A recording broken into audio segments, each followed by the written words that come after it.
This book's been sitting on the shelf for years now. The cover's dark brown, calfskin, corners worn white like calluses on an old man's hands. Every time I walk past that shelf, I see it there, tucked between other heavier volumes. Tonight, I finally pulled it down. You know, medieval folks believed some wild stuff. Unicorns were real to them. Phoenix birds burst into flames and came back to life. Whales had islands growing on their backs. But what I'm going to tell you tonight might be the strangest one of all. It's about beavers. You know, those chubby little guys with the big front teeth who build dams in rivers. Round, fuzzy, kinda goofy looking. But back in 1247, some monk painted a picture of a beaver in this book. The painting's small, about the size of your palm. He used mineral pigments. The red was ground cinnabar, the blue was lapis lazuli, the gold was actual gold leaf. In the picture, there's a beaver standing by a riverbank. Behind him, a hunter's chasing him down. And this beaver is doing something that made me stare at this page for a long time the first time I saw it. He's biting off his own testicles. Yeah, you heard that right. Medieval people believed that when a beaver got chased by hunters, he'd stop running, bite that part off with his own teeth, and toss it to the hunter to buy his freedom. The monk wrote a little note next to the picture in Latin. The beaver understands trade. He knows what the hunter wants, so he gives up his body to save his life. Why would hunters want that thing? Because inside there's this stuff called castoreum. Back then, it was worth more than gold. People thought it could cure diseases, lots of diseases. So hunters would go into the forests specifically looking for beavers. And medieval people believed beavers were smart enough to know what humans were after. So at that final moment of the chase, they'd make this sacrifice. We've got all night tonight. I'm going to tell you this whole story, slow and easy. I'll also read you some incredibly boring stuff recipes for castoreum medicine, medieval measurement units. It'll be slow, long, like evening prayers in a monastery. So just relax. Close your eyes if you want. Let my voice take you back to the autumn of 1247. Let me tell you how to get here. This library sits at the edge of town, down a cobblestone street worn smooth where centuries of feet have walked. 7 steps lead to the door. The third has a crack like lightning. The 5th dips in the middle, holds puddles when it storms. The door is oak, thick as your arm. The iron handle stays cold even in summer. Turn it gently and push with your shoulder. Inside, the air smells like old paper and beeswax and time itself. The floor is stone slabs fitted so well you barely see the seams. Your footsteps echo softly in the big room. Shelves reach the ceiling 17 rows high, made of walnut. Books everywhere, spines in every shade of brown. In the center, sits a heavy reading table, scarred with use. Someone carved RB 1634 in one corner. And there's the chair. Oak with a high back, arms worn smooth, wine red velvet cushion faded to pink. When you sit, it creaks softly and holds you just right. I sit down now. The chair greets me with its familiar sound. From here I can reach the lamp brass, tarnished green, with a hand-blown glass chimney. I take out a match from the tin box and strike it. That rough scrape, then a tiny pop. The match flares yellow. I lift the glass and touch flame to wick. A blue flame dances, then grows yellow and steady. I lower the chimney and adjust the knob. Light spreads in a warm circle. Beyond it, the library fades to shadow. Now let me find that book. I walk to the third bookcase, 12 steps from the chair. The bestiaries sit on the fifth shelf from the bottom. My fingers walk across the spines, reading titles, Latin, Old French, worn German. There, Bestiarum Vocabulum, the Book of Beasts, copied in 1247 by a monk whose name we don't know. I slide it out carefully. Heavy, the pages are thick vellum. A leather cord wraps around it, tied in a brittle knot. I work it loose gently until it falls away. Back in the chair, I position the book in the lamplight. The cover is plain brown leather with scratches and a water ring at the bottom where someone set a cup down centuries ago. I rest my hands on it for a moment, feeling the cool, waxy texture. Then I open it. The cover lifts with a soft crack. First page blank, except for margin notes and faded ink. I turn to the second page, an illuminated initial with vines and flowers, and a tiny bird. The text begins in careful Latin script. Perfect letters, perfect lines, centuries of tradition in every stroke. I flip through slowly, looking for the entry. Aquila for eagle, basiliscus for basilisk. There, castor. The beaver. Found it. Castor is written at the top in red ink. That letter C is huge, takes up 3 lines, stuffed full of little vine patterns. But what I'm staring at now is the painting below. The background is gold. Real gold leaf, not painted. Thin enough to see light through, and some of it's flaked off now, showing the yellowed parchment underneath. What's left still gleams, gives off this soft glow in the lamplight. The scene shows a riverbank.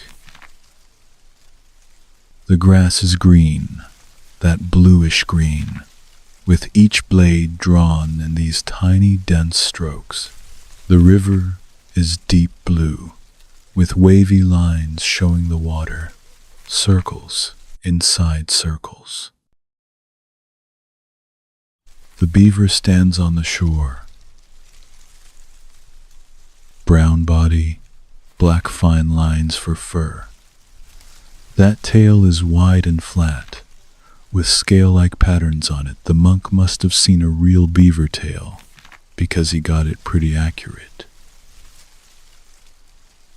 The beaver's eye is just a black dot, but there's a tiny bit of white next to it, and suddenly the whole eye comes alive. You can see it scared, mouth open, two big white teeth sticking out, long and sharp. On the left is a hunter, wearing a dark red robe, painted smaller than the beaver. That's how medieval paintings work. Main character gets drawn big, supporting character small, regardless of actual size.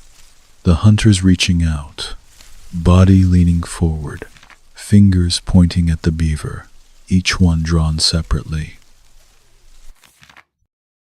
And then there's that action. The beaver's head is down, mouth aimed at the lower part of its body. Not exaggerated, not drawn to be scary, just like it's showing something ordinary. The teeth touch a small pink ball. There's already one on the ground, also pink, lying there quietly. A few red dots next to it. Blood. Such a simple painting, but the more you look at it, the more something feels off. That gold background makes the whole thing look sacred, like a church mural, not like it's telling a story about hunters catching animals, more like it's telling a parable, a story about sacrifice. I often wonder what the monk who painted this was thinking. Some afternoon in 1247, sitting in the scriptorium, light slanting in through the window, this parchment in front of him, a row of little bowls with pigments beside it. He dips his brush, paints a stroke, pauses, paints another stroke. Did he believe this story, or was he just copying what earlier people had written? Nobody knows now. Below the painting, there's some text. Written in Latin. The beaver lives between rivers and lakes, choosing its waters carefully. Medieval people thought beavers were picky about where they lived. Not just any river would do, had to be one where the water flowed not too fast, not too slow. Too fast and they couldn't build dams, too slow and there wasn't enough food. They said beavers liked places with poplars and willows, because the bark on these trees is soft and sweet. Bite into it and there's juice. Building a dam is a big project. First find a narrow spot in the river, then start gnawing on trees. One tree takes several days, gnawing in circles around the trunk, making a deep groove, and cracked tree falls. Makes a huge sound. Boom! Ground shakes. Then they gnaw the branches into the right lengths, drag them to the river one by one. Stick them into the riverbed at an angle. Line them up in a row. Fill the gaps with smaller branches. Then plaster it all with mud. Mud dug up from the river bottom, black and sticky, but solid. The book says a beaver's home has two doors. One above water, hidden in the reeds where you can't find it. One underwater, leading straight from the river bottom to where they live. That way hunters are stuck. Hunters are on land, can't get through the underwater door. By the time they find the door above water, the beaver's long gone through the one below. Where the beavers live is dry. Even though the door opens underwater, the room is above the waterline, floor covered with dry grass and leaves, soft and warm. When winter comes and the river freezes over, beavers hole up inside. They stashed a bunch of branches in autumn, piled them underwater, and when they get hungry they dive down and grab one to gnaw on. That's how they winter, waiting till spring when the ice melts to come out again. The book says beavers only come out at night. Sleep during the day, maybe come out to sun themselves, roll around in the mud. After sunset, that's when they really get going. Their eyes can see in the dark. When moonlight hits the water, they swim around in that silver light, looking for food. When they swim, all four legs paddle, tail swinging behind. Want to turn? Tail slaps left, body turns. Want to dive? Tail pushes down, whole thing sinks. Beavers can hold their breath a long time. The monk says they can hold it for a quarter hour, 15 minutes. Don't know if that's true, but definitely longer than people. First thing they do on shore is groom. Sit on a rock, grab a clump of fur with their front paws, comb from root to tip, over and over, very carefully. Beaver fur has 2 layers, coarse outside, fine as down inside. While grooming, they squeeze out oil from the base of their tail, rub it on the fur, and water can't get through. Beavers eat simple. Tree bark, tender twigs, water plants, sometimes some wild berries. Love poplar bark best, willow bark second. Oak bark's too bitter, don't like it, but they'll gnaw it when there's nothing else. Gnawing trees, they use those 2 big front teeth. Outside is orange, super hard, and they keep growing forever, never wear down flat. The more they gnaw, the faster they wear, but they also grow faster, perfectly balanced. The sound of gnawing carries far at night. Crunch, crunch, rhythmic, like someone chopping with an axe, really just teeth rubbing against wood. The book mentions one more detail. Beavers are clean freaks, never crap in their home. They swim far away, do their business at a few fixed spots, then swim back. I don't know how the monk observed that, but he wrote it very confidently. So why hunt beavers? The book makes it clear. In the beaver's testicles lies a precious substance called castoreum. This can cure 100 ailments and is worth a fortune. Castoreum in Latin is castoreum. Actually, it doesn't come from the testicles, it's secreted from scent glands near the beaver's rear end. But medieval people didn't know that, thought it was the testicles themselves.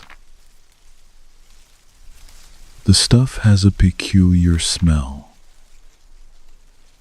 Bit like musk, bit like leather, mixed with animal body odor. Not exactly pleasant, but not disgusting either. Apothecary said the smell grows on you, makes you feel calm. How much was it worth? The book records that a dried piece the size of your thumb could buy 3 silver coins. What's 3 silver coins?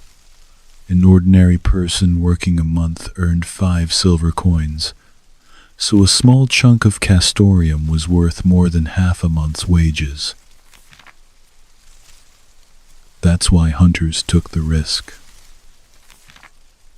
They set out in autumn, because that's when beavers are fattest, scent glands fullest, brought dogs, brought traps, searched slowly along rivers, looking for beaver signs.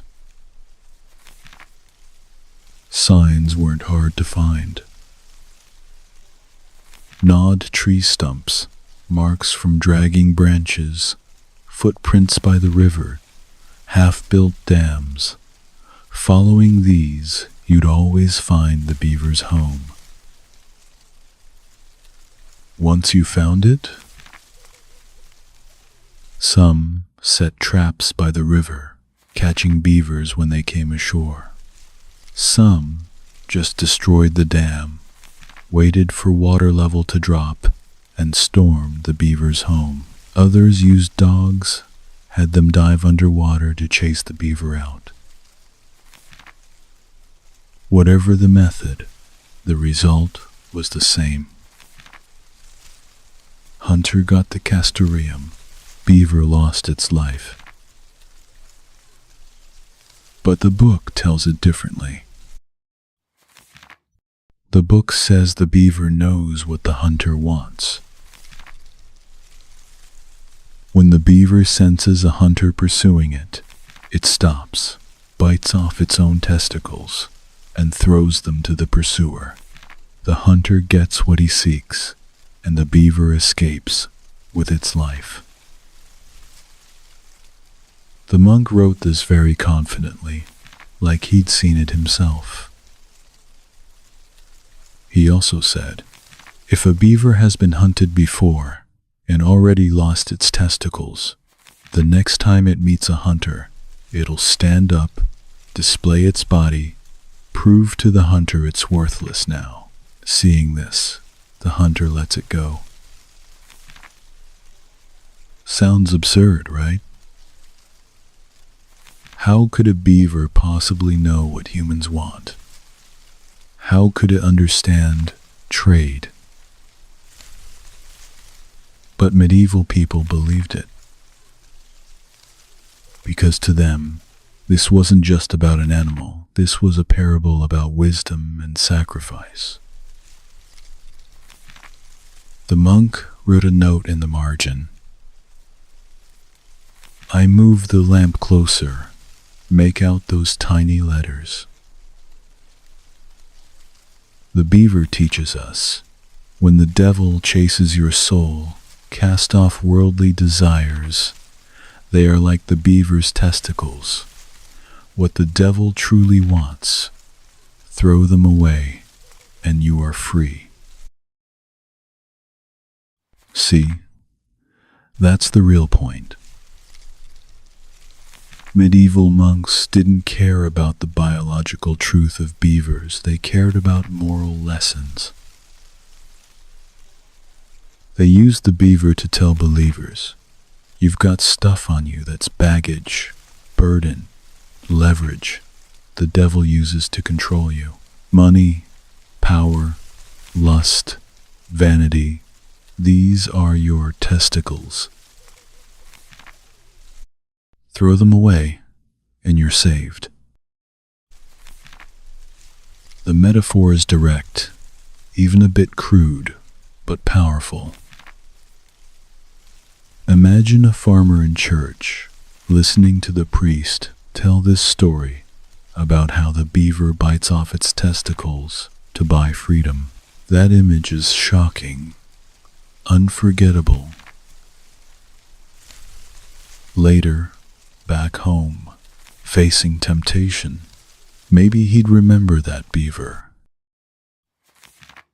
Maybe he'd ask himself, should I let go too? Turning to the next page, there is another small painting in the book, showing the pursuit. This one's simpler than the previous illustration. No gold leaf background, just browns and greens. The beaver is running. Its 4 legs are drawn exaggerated, stretched out long, like it's running with everything it's got. The tail drags behind, leaving a trail on the ground. The monk used a wavy line for that trail, stretching from the beaver all the way to the edge of the picture. The beaver's ears are standing up. 2 little triangles pressed back against its head, folded backward. That's what fear looks like. When animals are scared, their ears go back, trying to block out sound, not wanting to hear the danger getting closer. Its nose points forward, sniffing the air. The monk drew a few short lines, extending from the nose, showing it's breathing hard, running too fast, can't catch its breath. The hunter's chasing behind. This time the hunter's drawn bigger, because he's getting closer. His robe is blowing in the wind. The monk used lots of fine crease lines to show the fabric lifting in the breeze. One of the hunter's hands is raised in the air, the other gripping something, maybe rope, maybe a net. His legs are taking huge strides. 1 foot still hasn't landed, suspended in midair. The monk wanted you to see he's running fast. Behind the hunter, there are 2 dogs. The dogs are drawn small, but you can make out what they look like. Long legs, pointed ears, mouths open. The monk drew little dots near their mouths, showing the dogs are barking, saliva flying. The whole picture is in motion. Even though it's just still pigment on parchment, you can feel the speed. Feel that panic and tension. The beaver is running toward the river. On the right side of the picture, there are a few blue wavy lines. That's the river water. If the beaver can just get there, jump in the water, it's safe. Water is its territory. People and dogs can't keep up. But there's still some distance. Between the beaver and the river water is an open space. The monk painted it light green, dotted with a few little flowers, white ones, yellow ones, red ones. These flowers look very peaceful, contrasting with the chase in the picture. Can the beaver make it? The monk didn't draw the outcome. He saved that decisive moment for the next page. I remember the first time I saw this painting. I stared at that open space for a long time. From the beaver's position to the riverbank, the monk painted a dozen or so little flowers. I counted them exactly 13. 13 steps away. The beaver has to run 13 more steps to reach safety. And the hunter is already very close. Slowly turning to the last page about the beaver. This is the final part of this entry. No pictures, just text. The monk filled the entire page with black ink, the letters smaller than the main text, packed densely together. This is his personal commentary, his understanding of this story. I move the lamp even closer and start reading. Let us contemplate the wisdom of the beaver. That's how he starts. The beaver knows the hunter pursues it not for its meat, not for its hide, but for that special part of its body. So the beaver makes a choice. It trades that part for its life. The monk continues, "Is this not the highest wisdom?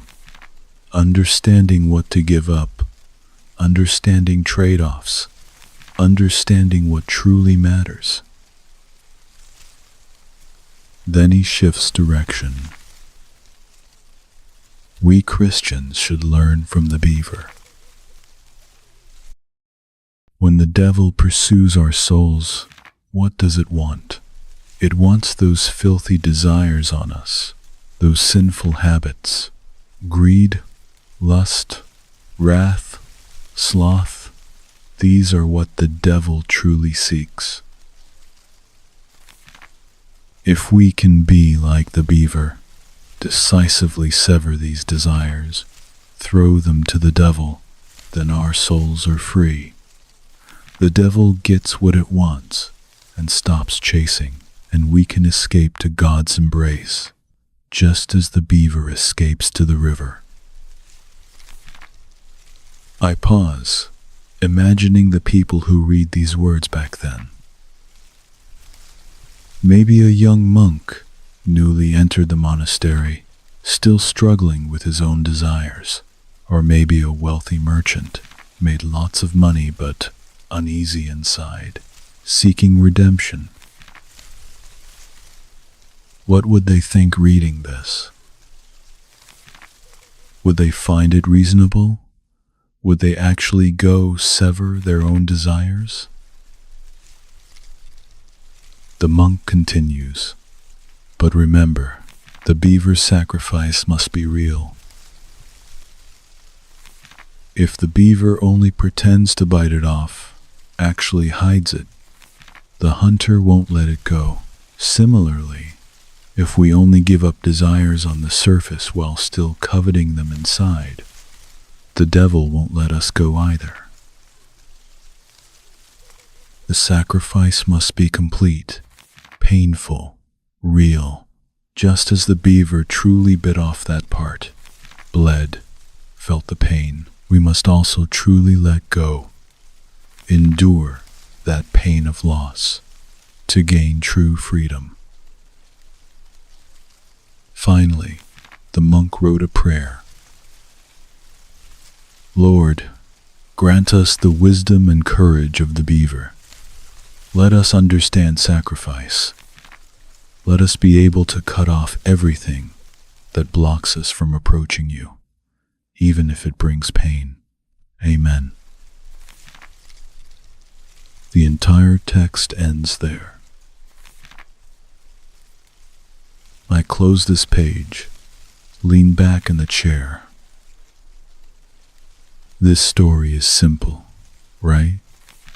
Beaver, hunter, sacrifice, escape. But the monk saw so much in it about choice, about wisdom, about redemption of the soul. Maybe that's the charm of medieval bestiaries. On the surface, they're talking about animals, but really, they're talking about people. Every animal is a mirror, letting readers see themselves. The beaver teaches us to let go. The phoenix teaches us rebirth. The pelican teaches us sacrifice. The unicorn teaches us purity. These are all qualities people want, virtues people want to learn. But they don't preach directly. Instead, they put these qualities on animals, turn them into stories, paint them into pictures. That way it's easier to remember.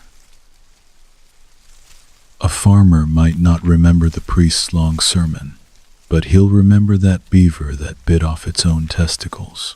Next time he faces temptation, that image will suddenly jump into his mind. and he'll ask himself, should I let go?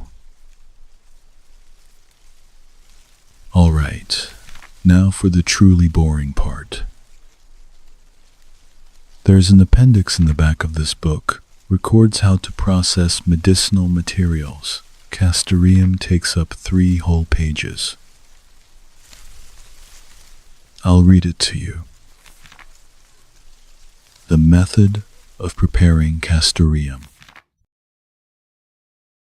First step is collection. The book says it has to be on a full moon night. Why does it have to be a full moon? Don't know. That's just what the book says. You need a silver knife. The blade should be 3 fingers wide. The handle is oak. Can't use an iron knife. The book says iron contaminates the castoreum. When cutting, you have to do it in 1 stroke. Can't saw back and forth. The cut has to be clean. Then put it in a container. The container is made of elm wood. Inside is coated with beeswax, 1 fen thick. How much is 1 fen? About 1 millimeter or so, I guess. Second step is washing. Wash with clean water. Has to be spring water. Can't use well water or river water. Water temperature should be about the same as body temperature. Can't be too cold or too hot. How long to soak? 1 shichen. 1 shichen is 2 hours. While soaking, stir once every quarter hour. A quarter hour is 15 minutes. Use a wooden spoon to stir. Clockwise. 7 circles each time. Why 7 circles? The book doesn't say. After 2 hours, take it out. Wrap it in linen, squeeze gently, squeeze the water out. Can't use too much force. Third step is drying. Hang it in a ventilated place. The hanging position should be 5 chi from the ground. 5 chi is about 1.5 meters. Can't put it in sunlight. In summer, hang it in a cool place indoors. In winter, you can hang it in a room with a fire, but not too close to the fire. How long to dry? Depends on the season.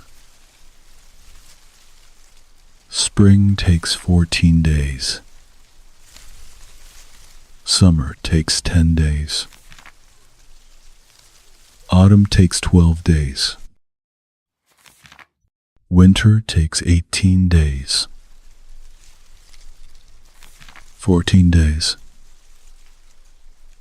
10 days. 12 days. 18 days. Check once every day. Touch it with your finger. See if it's dry. If it's dry on the outside but still soft inside, keep hanging. When it's completely hard and dry, you can move to the next step. Fourth step is grinding. Use a bronze mortar. The mortar is 8 kun in diameter, 3 kun deep. The pestle is also bronze, 1 chi long. How much is 8 kun? About 20 centimeters. How much is 3 kun? About 7 or 8 centimeters. How much is 1 chi? About 30 centimeters. Put the dried castoreum in the mortar. First, pound it with the pestle. Break it into small pieces, each piece about the size of a pea. Then start grinding. Grind clockwise 300 times. 300 times. 1, 2, 3. Keep grinding until 300. While grinding, you have to keep the force even. Each circle should overlap with the previous circle. If you're tired, you can rest, but each rest can't exceed a quarter hour, is less than #2. 0 hash is greater than. After 300 times, change direction. Counterclockwise, grind another 300 times. Another 300 times. Added together, that's 600 times. When you're done, it should turn into powder. Dark brown with a bit of red sheen. Rub it between your fingers. It should be very fine. You shouldn't feel any particles. 5th step is sifting. Need 3 layers of sieves. First layer has the coarsest mesh, 2nd layer finer, 3rd layer finest. Pour the powder into the 1st layer sieve. Shake gently. Don't shake with too big a motion. The frequency is 1 shake per breath. What passes through the 1st layer falls into the 2nd layer sieve. Shake again. What passes through the 2nd layer falls to the 3rd layer. Shake again. Only what passes through the 3rd layer counts as qualified. The coarse particles that don't pass have to go back in the mortar, grind again, sift again. 6th step is storage. Use a glass bottle. Seal the bottle mouth with a cork, then coat the outside with another layer of beeswax. Keep it in a cool, dry place. Can't be damp. Temperature should be room temperature. Can't be too cold or too hot. If stored well, it can last 3 years. Check once every 6 months. If it gets damp or changes color, throw it away. Can't use it anymore. That's how it is. Full moon, silver knife, elm wood box, spring water, 7 circles clockwise. 14 days, 10 days, 12 days, 18 days, 300 times, then another 300 times. 3 layers of sieves. Glass bottle. Now for the units of measurement. Medieval people used different units than we do now. The smallest is called a grain. 1 grain equals 0.065 grams. 0.065 grams. That's the weight of 1 wheat grain. 20 grains equal 1 scruple.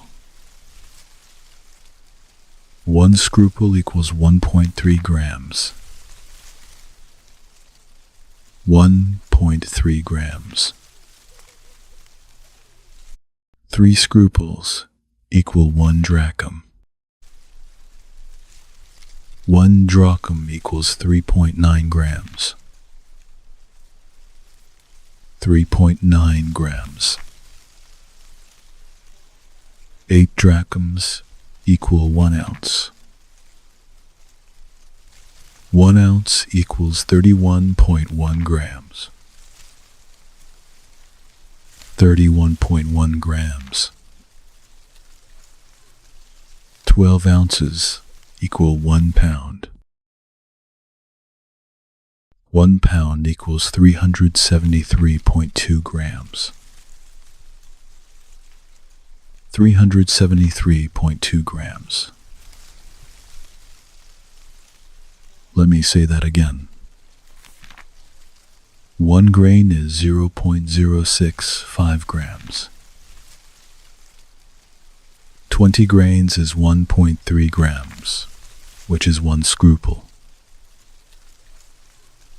60 grains is 3.9 grams, which is 3 scruples, which is 1 drachm. 480 grains is 31.1 grams, which is 24 scruples, which is 8 drachms, which is 1 ounce. If you have 1 grain, that's 0.065 grams. If you have 2 grains, that's 0.13 grams. If you have 3 grains, that's 0.195 grams. If you have 4 grains, that's 0.26 grams.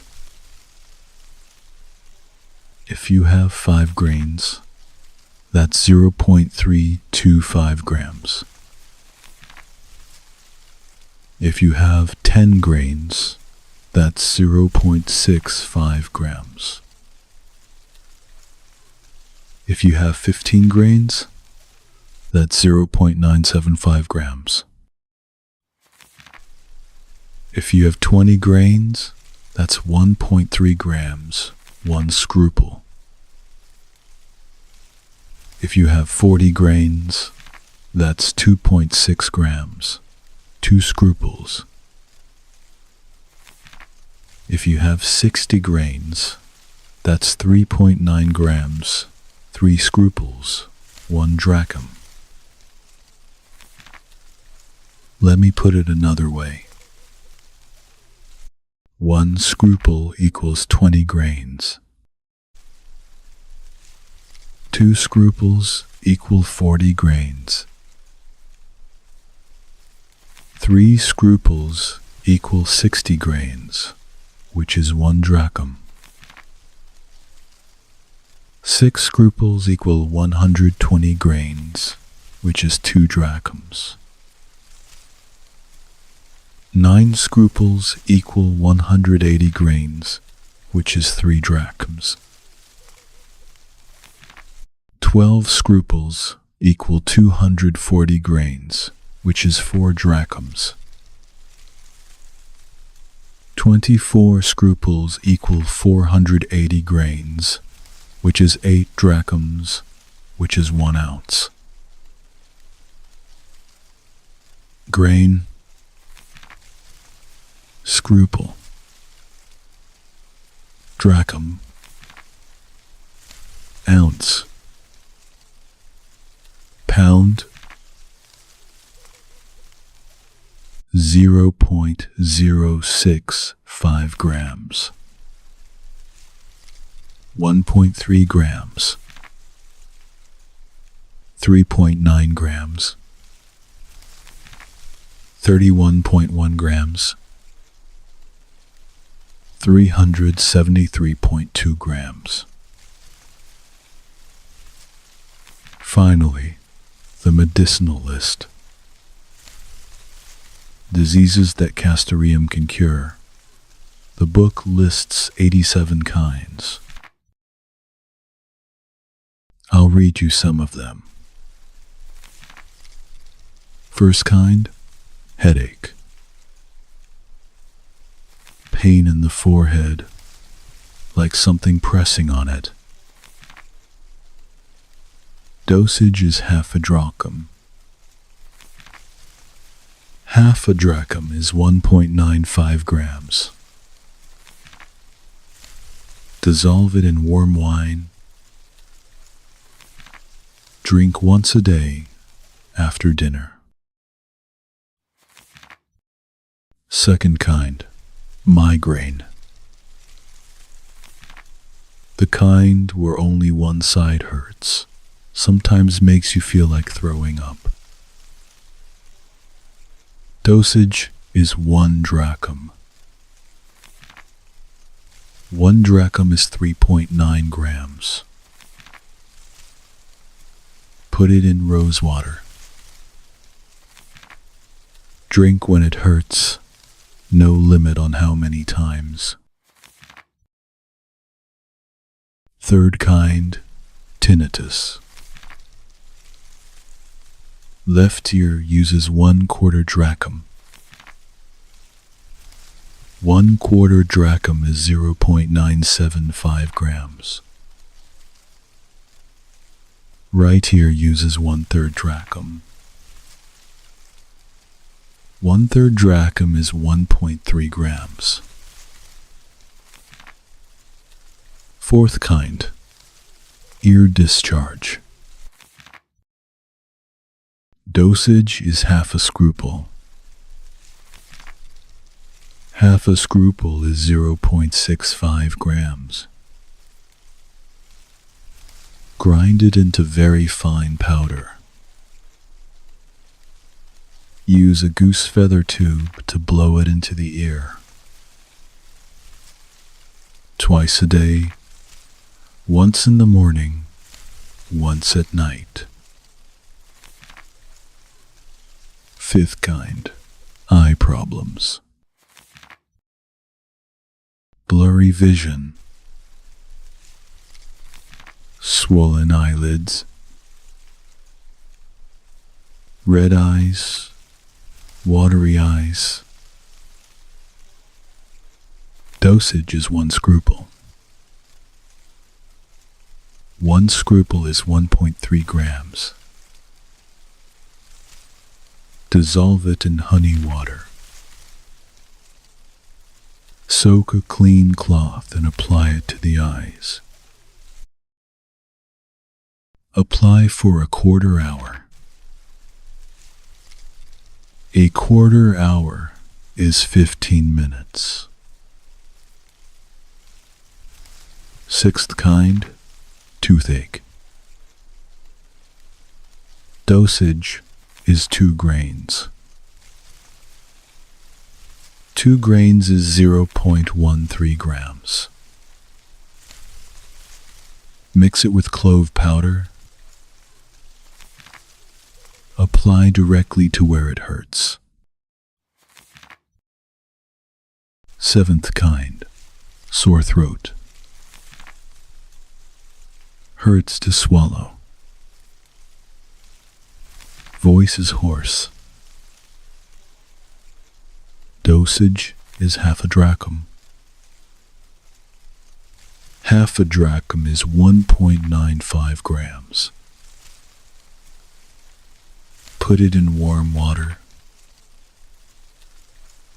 Use it to gargle. Don't swallow. 3 times a day. Eighth kind, cough. Dry cough, no phlegm. Dosage is 1 drachm. 1 drachm is 3.9 grams. Put it in honey syrup. Drink before sleep. 9th kind, cough with phlegm. Dosage is 1.5 drachms. 1.5 dracs is 5.85 grams. Put it in hot herbal tea. Can add a little ginger. Twice a day, drink after meals. 10th kind, can't catch your breath. Difficult breathing, tight chest. Dosage is 2 drachms. 2 dracs is 7.8 grams. Put it in warm milk. Drink immediately when you're wheezing. There's also the 11th kind, 12th kind, 13th kind. Chest pain. Fast heartbeat. Poor digestion. Stomach pain. Vomiting. Diarrhea. Each kind has a dosage. Half a grain. 1 grain. 2 grains. Half a scruple. 1 scruple. 2 scruples. Half a drachm. 1 drachm. 2 drachms. 0.06, 5 grams. 0.13 grams. 0.26 grams. 1.3 grams. 2.6 grams. 3.9 grams. All right. The story's finished. I'm looking at this last page. Still has a few lines on it, but the writing's very faint now. The ink faded to light brown. It's the last thing the monk wrote. May those who read this book find wisdom and peace. Just that one line. After he wrote that, he must have put down his pen. That was some day in 1247. He'd been sitting in the scriptorium for a long time, back aching, fingers stiff. But the book was finished. My fingers lightly brush across this page. The parchment feels cool, a bit rough. 700 years, and it's still here. That monk is long gone. We don't even know his name. But he left this book behind. I slowly close the book. The front and back covers come together, letting out a soft sigh. I wrap the leather cord back around it. 2 loops, tie a knot. The knot's not tight because the cord's too brittle. I'm afraid if I pull hard it'll break. The book's back to how it was. An ordinary, old, brown book. If you don't open it, you wouldn't know what's inside. Time to put out the lamp now. I reach for the oil lamp's knob.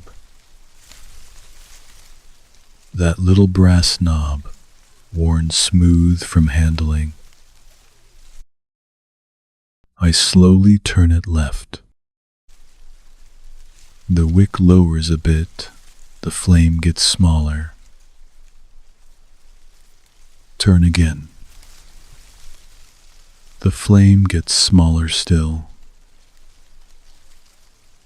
Changes from yellow to orange.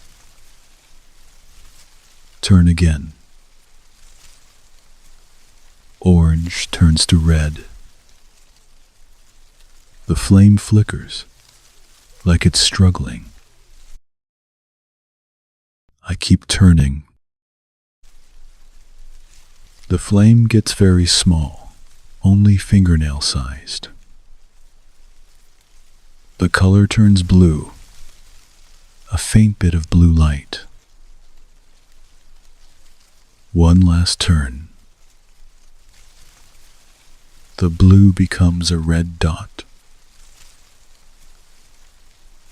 Then, out. A thin wisp of smoke rises from the wick.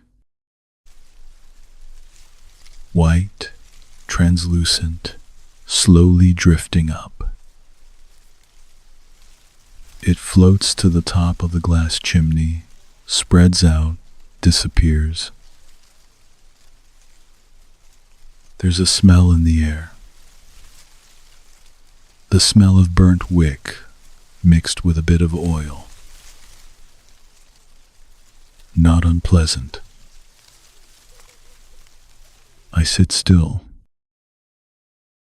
My eyes haven't adjusted to the darkness yet. I was looking at the lamplight all this time. Now I can't see anything. Just blackness. But slowly, I start to make out some things. The window. The window is a gray rectangle, slightly brighter than the surrounding darkness. There's moonlight outside, very faint. The bookshelves, I can see their outlines now, row after row, like black giants standing there. The table. That book is on the table, a dark shape. I should go. I stand up. The chair creaks. My knees are a bit stiff, sat too long. I walk slowly toward the door. One step, another step. My footsteps echo in the empty library. I reach the door, pause for a moment. Don't look back. Don't need to. I know this library too well. Could walk it with my eyes closed. I push the door open. The hinges make a slight sound. Outside air rushes in, cool. I step out, The door slowly closes behind me. Click. My footsteps gradually fade. On the stone steps, one step, another, going down. First step, second step, third step, the one with the crack. Fourth step, fifth step, the one that dips down. Sixth step, seventh step. Then the cobblestone path. My footsteps getting farther away, getting lighter. Finally, can't hear them anymore. The library is alone again. In the darkness, in the quiet, that book is still on the table. That beaver is still in the book. On the golden background, forever standing by the riverbank. In the distance, the church bell tower sounds once. Very low, very deep. Then again,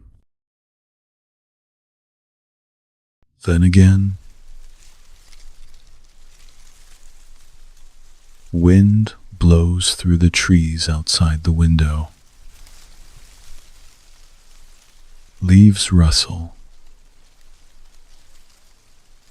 Rustle. Rustle. Getting lighter. Getting more distant.